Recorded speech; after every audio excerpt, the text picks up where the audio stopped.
आता पाहूया टॉप 9 मोठ्या राजकीय बातम्या। केंद्रीय गृहमंत्री अमित शहा फडणवीसांच्या सागर बंगल्यावर दाखल। अमित शहा आणि उपमुख्यमंत्री फडणवीसांमध्ये बैठक।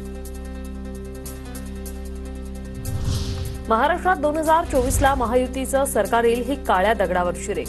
मात्र 2029 मध्ये एकट्या भाजपच्या जीवावर सत्ता स्थापन करायची। मुंबईतून अमित शहांचं भाजप कार्यकर्त्यांना आवाहन। 2034ला राष्ट्रवादीचं सरकार येईल बोलल्यावर जितकं हसू आलं तेवढंच ते बोलल्यावर आलं असेल। जयंत पाटलांचा अमित शहांना टोला।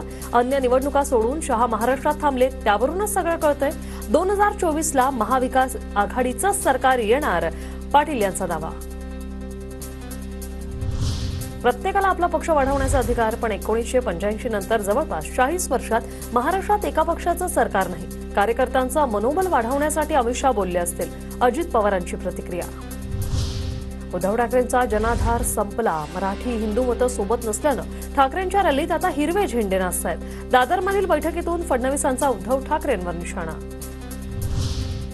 महाराष्ट्राची निवडणूक देशाच्या राजकारणाची दिशा आणि दशा बदलेल।